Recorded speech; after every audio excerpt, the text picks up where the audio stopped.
Olá, eu sou Antônia Márcia Vale e este é o Agenda Econômica. Hoje nós vamos falar sobre alternativas aos fertilizantes químicos. A guerra na Ucrânia trouxe a público alguns problemas sérios da estrutura produtiva brasileira. Um deles é a nossa dependência de fertilizantes agrícolas produzidos no exterior. Para sermos um dos maiores produtores mundiais de grãos, importamos mais de 85% dos fertilizantes químicos utilizados na agricultura. Além do alto custo, o uso de fertilizantes implica também sérios problemas ambientais, como a poluição dos solos e das águas. Mas há décadas, agricultores que trabalham com a produção sustentável usam alternativas mais baratas e saudáveis. Uma delas é a rochagem, técnica de uso de minerais do próprio solo. Neste Agenda, nós conversamos com Eduardo Martins, diretor do Grupo Associado de Agricultura Sustentável e produtor rural, que foi também presidente do IBAMA na década de 1990. Eduardo, muito bem-vindo ao Agenda Econômica. Muito obrigado, é meu prazer estar junto de vocês. Eduardo, você foi um presidente do IBAMA em dois períodos diversos na década de 1990, é um estudioso, mas é um produtor rural de médio a grande porte e trabalha com essa alternativa. Então, eu queria dar um quadro um pouquinho para o nosso telespectador, para o internauta, para quem está nos vendo de diversas formas. Lembrando que entre 2000 e 2020, a produção de grãos no Brasil praticamente triplicou. Passamos de 83 milhões de toneladas para 250 milhões. Além do aumento da área plantada, né, esse fenômeno se deve muito ao aumento do uso de fertilizantes químicos, que mais do que dobrou nesse mesmo período. E então eu queria que você falasse um pouquinho sobre essa situação dessa expansão da produção, mas igual à expansão do uso de produtos químicos, fertilizantes, e a crise que a gente está a partir da guerra da Rússia. Né? Você trabalha com uma alternativa, eu queria que você nos contasse um pouco dessa alternativa e nos dissesse se ela é viável em grande escala no país. Na realidade, a gente, como sociedade, indivíduo ou até empreendedor, né, a gente depende muito de estímulos que são transformadores. Né? Eu próprio, quando tive um estímulo transformador, foi quando eu tive um entendimento claro dos números, né, e do custo dos fertilizantes. Num dado momento que a gente vivia uma crise não tão aguda como essa, mas os fertilizantes estavam raros e caros, né? E eu tinha um plantio para ser feito numa escala razoavelmente grande. E, na época, um irmão que trabalha na Embrapa, o Éder Martins, diz, olha, você tem uma possibilidade de substituir essa adubação química. Eu assim fiz, primeiro com uma certa insegurança, mas, na realidade, foi a melhor escolha que a gente podia ter feito naquele momento. Não só conseguimos organizar nosso sistema de produção, uma floresta, a floresta que a gente implantou com remineralizadores teve um desempenho melhor do que aquela que a gente usou a adubação recomendada, e a partir daí foi algo que a gente não só passou a estudar, mas buscar e tentar fortalecer os agricultores que também buscavam essa alternativa. Só para a gente ter uma ideia de há quanto tempo você trabalha com essa técnica, quando foi essa crise a que você se referiu? 2007. Crise de 2007 aí por conta de aumento no preço de importação. Existiam vários problemas, mas existia um problema de suprimento, isso levou a ter um produto que era difícil encontrar e, ao mesmo tempo, um custo muito alto. Né? Semelhante ao que a gente está vivendo agora. Inclusive, eu acredito que a gente tem que aproveitar essa crise para mostrar para as pessoas que existem soluções racionais, que funcionam melhor e que, inclusive, são um grande incentivo para a gente alterar a nossa forma e o modelo de produção. Então, vamos começar do começo. Eu explico o que é a rochagem, o que é esse processo de fertilização do solo pela rochagem. Vamos começar o que é a rochagem, depois como é feito o processo. Uma coisa que é importante a gente compreender um pouco, solos tropicais. Os solos tropicais, eles foram solos que, ao longo da evolução, eles ficaram protegidos, né, das grandes mudanças climáticas do ponto de vista das glaciações. Isso fez com que essa faixa tropical, que ao longo de muito tempo a água é um lugar mais quente e com maior quantidade de chuva, esse solo sofreu mais intemperismo. Os minerais que existiam no solo foram se transformando e esse solo passou a ser um solo altamente intemperizado. Isso, de maneira geral, é o solo que é predominante no Brasil. Qual o problema desse solo, né? Ele tem muito baixa fertilidade, ele tem uma quantidade muito grande de alumínio, que é tóxico para as plantas, né? E ele depende de você fazer essa correção com relação ao alumínio, que se faz corrigindo a acidez do solo, mas também aportando uma quantidade significativa de adubação química para produzir, né? O que a gente faz com a rochagem é pegar esse solo que está altamente intemperizado e rejuvenescer esse solo. Na realidade, não é qualquer rocha que serve para essa finalidade. Na realidade, são rochas que não foram muito alteradas, são rochas ricas em minerais, são rochas com capacidade de oferecer, que a gente chama de minerais secundários, né, para esse solo, e esse solo vai recuperar a sua condição de ter minerais ricos em nutrientes, de ter minerais que oferecem superfície ativa, né, para reter nutrientes e, ao mesmo tempo, ajudar a vida no solo. Isso então, é a rocha. Sim, desculpa. Tá ótimo. Então, essas rochas, quer dizer, e aí como é que você faz? Você vê onde tem esse tipo de rocha que tem maior quantidade de nutrientes, retira desse lugar e põe nos outros. E coloca como? Isso é um processo de mineração, então, na verdade. Na realidade, é uma mineração. Essas rochas elas são moídas, né? Até uma granulometria razoavelmente fina, e a gente vai fazer a aplicação dessa rocha sobre o solo. E ali esse material vai interagir com o solo, reagir, e aí acontece uma série de processos que ajudam na agricultura. Então, é uma mineração, depois uma aplicação desse insumo. É muito parecido com a aplicação que o agricultor já faz, que é a aplicação de calcário. Aliás, é idêntica, né? E do ponto de vista de processo de mineração e de aplicação, e inclusive da granulometria que é necessário chegar para poder aplicar, é igual. Quer dizer, o calcário também é um processo de mineração, né? É um processo de mineração. Só que o calcário é uma rocha de uma característica, é uma rocha calcária, etc. E os remelizadores são rochas silicáticas, são rochas que têm uma quantidade significativa de silício presente nelas, né? Você falou que são rochas que têm micronutrientes importantes. Quando a gente fala assim, grosso modo, em correção, bem espiado de solo, a gente é muito comum a gente ouvir, inclusive propaganda na TV, um fertilizante chamado NPK, né? Que é o N de nátrium, que é sódio, o P de fósforo, que é o fósforo mesmo, e o K de cálcio, que é o potássio. Essas rochas que a gente que é feito esse processo de mineração e de transformação em pó e que é aplicado na terra que vai ser cultivada. Tem esses mesmos nutrientes? Tem todos os nutrientes, com exceção do nitrogênio, né? Em geral, nós não vamos encontrar nitrogênio em rochas, né? Então, eu vou ter o potássio, vou ter o fósforo, e vou ter uma coisa que é impressionante na maioria das rochas, né? Uma quantidade enorme de micronutrientes, que também cumprem papel fundamental para o desenvolvimento das plantas. Então, é de fato você rejuvenescer o solo, né?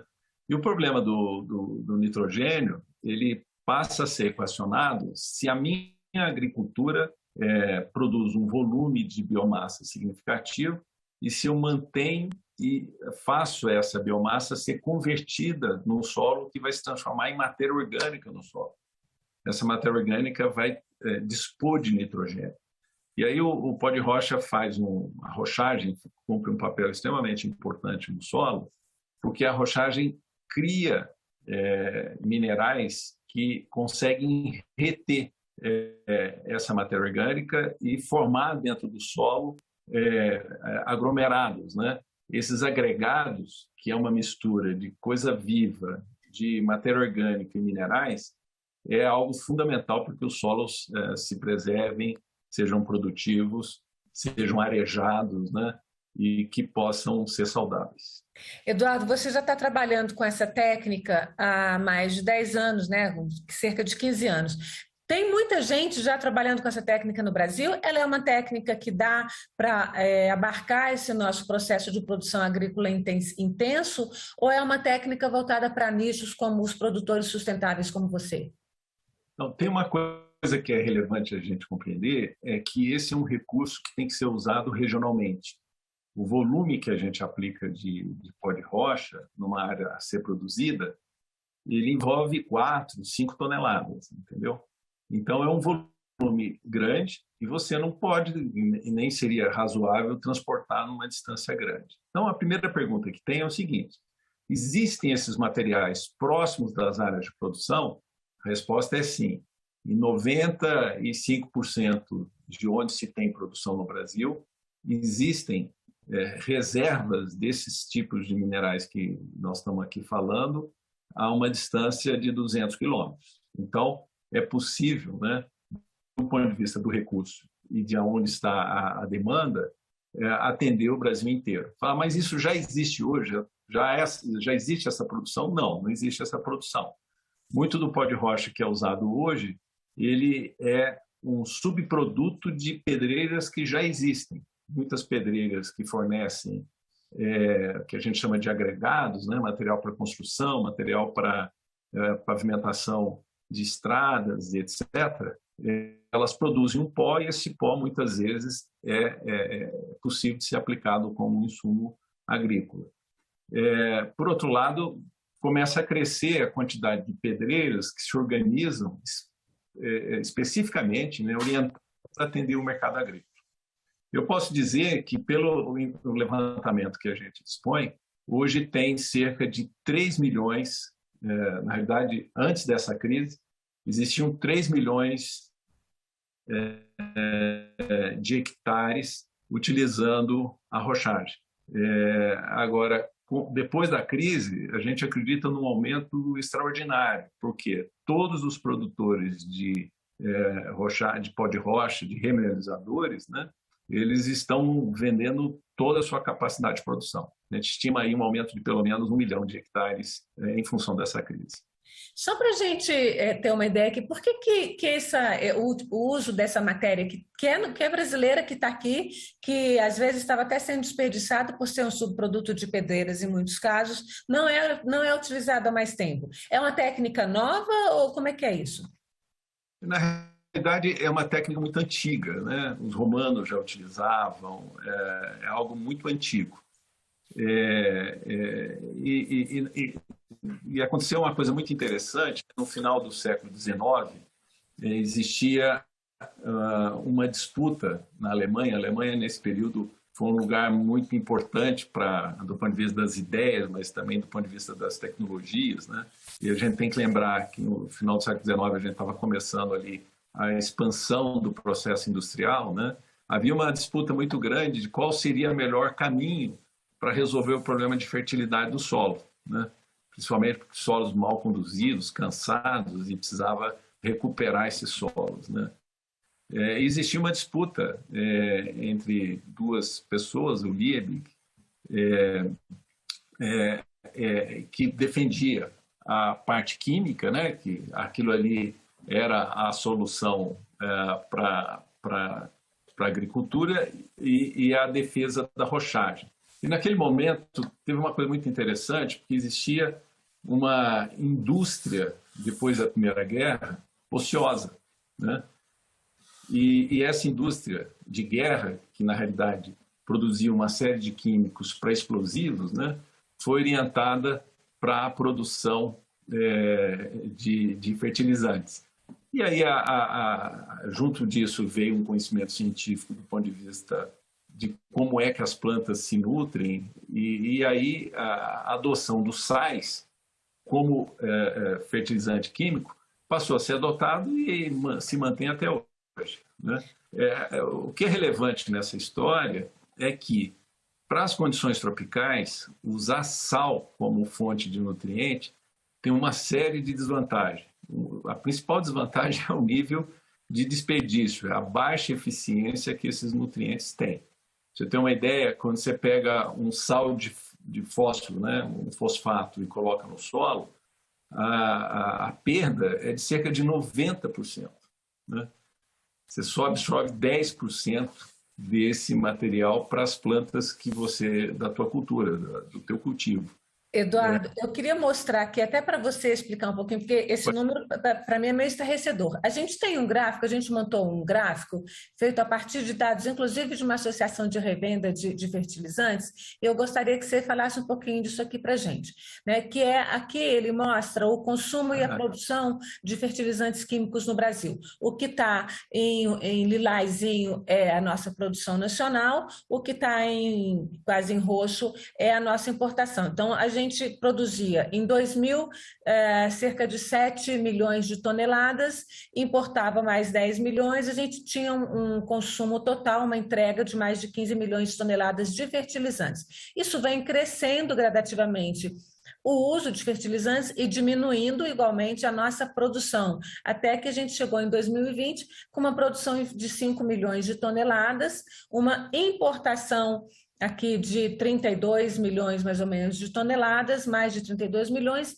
e um uso total de cerca de 40 milhões de toneladas de fertilizantes químicos no Brasil, sendo que a maior parte disso, mais de 30 milhões, importados. E daí vem essa crise que a gente está a partir da guerra na Ucrânia, com a produção dos fertilizantes, a proibição de importação, a dificuldade de importação de fertilizantes produzidos na Rússia. Né? Mas mesmo isso aqui é muito grande. A gente precisa mesmo usar tudo isso, ou isso aqui é usado exatamente de uma forma inadequada porque só se aproveita 10% do que é usado? Como é que é isso?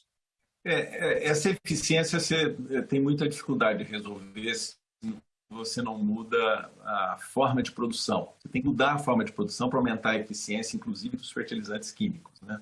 Agora, esse gráfico, ele mostra uma coisa muito séria, que é a nossa dependência. Imagina pegar a importância que o agro tem no Brasil, com toda a parte econômica, o significado que ela tem do ponto de vista de fazer a economia acontecer. Você vê que o nosso PIB não caiu mais, principalmente por causa do agro, né? Apesar de ter um papel extremamente estratégico para o país, né?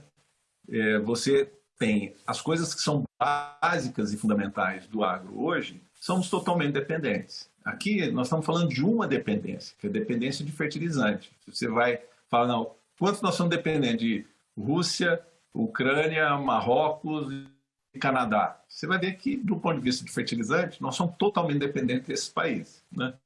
Então, o dia que tem qualquer tipo de crise, a gente imediatamente sofre como estamos sofrendo agora. E o Brasil precisava, nas suas áreas estratégicas, né, encontrar e construir soluções que sejam próprias, que tenham a possibilidade de ter um nível maior de autonomia. Não estou aqui defendendo o isolamento e etc., que eu acho que não funciona, mas nós temos que ter autonomia e capacidade de lidar com situações como a que nós estamos vivendo. Tá. No sistema... isso, né? No sistema de rochagem, a gente tem total condição de ficar independente? Você falou que a gente tem minerais distribuídos pelo país todo. A gente teria que ter, então, um processo intenso de mineração dessas rochas e de transformação?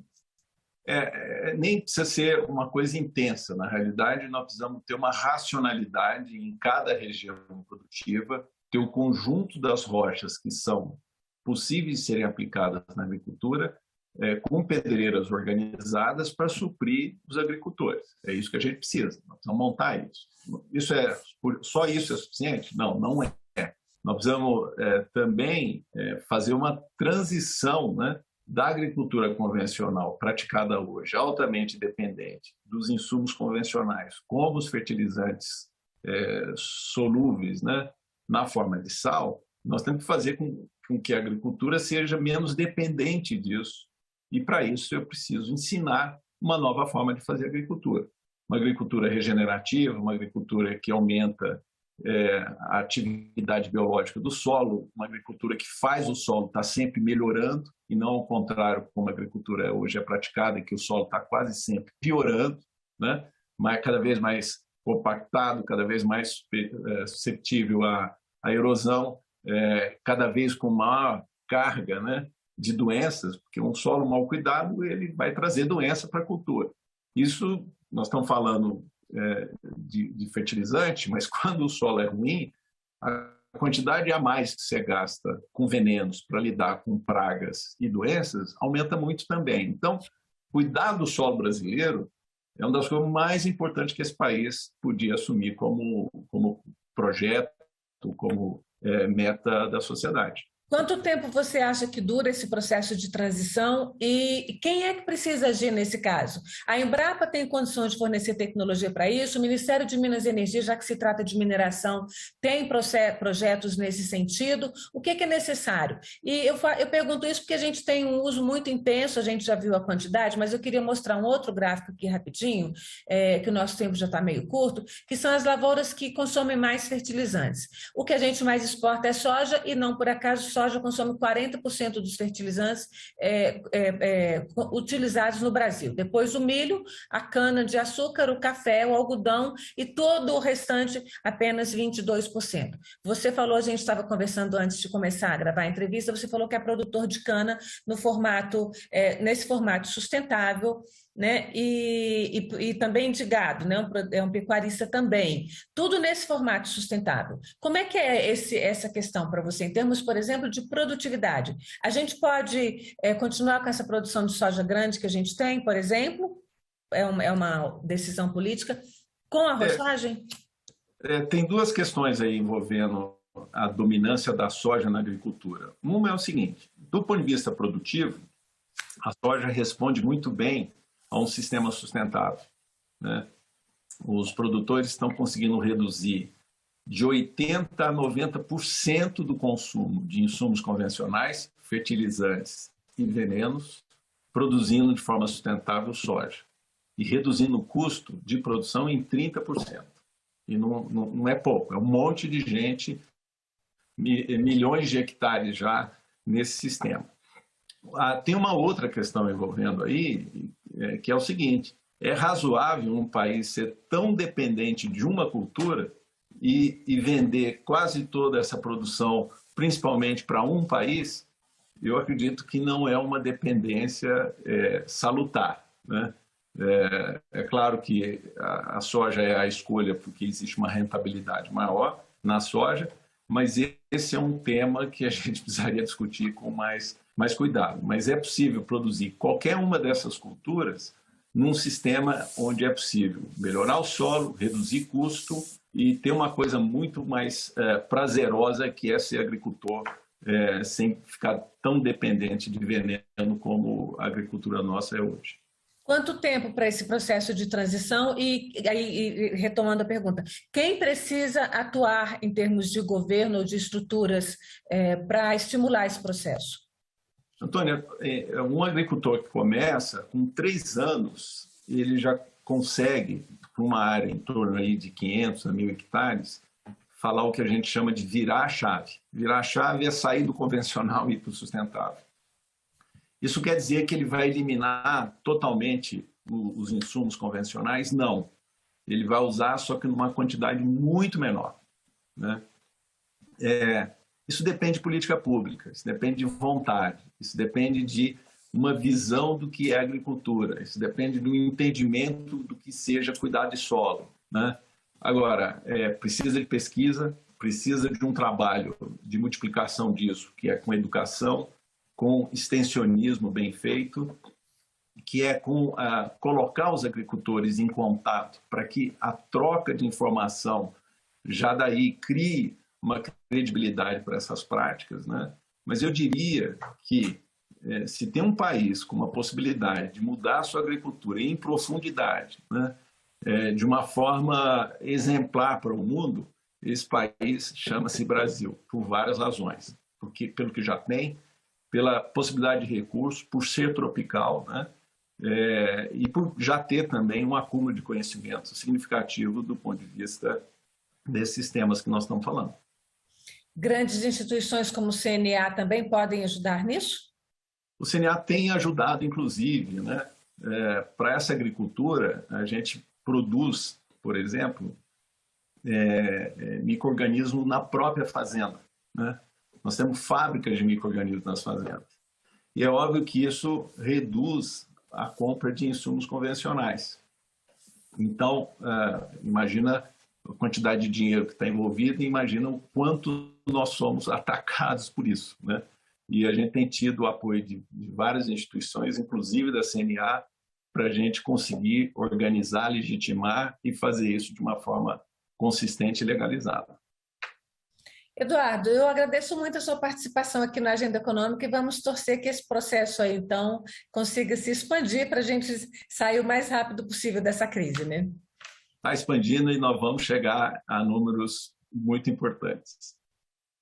Agradeço a sua presença mais uma vez.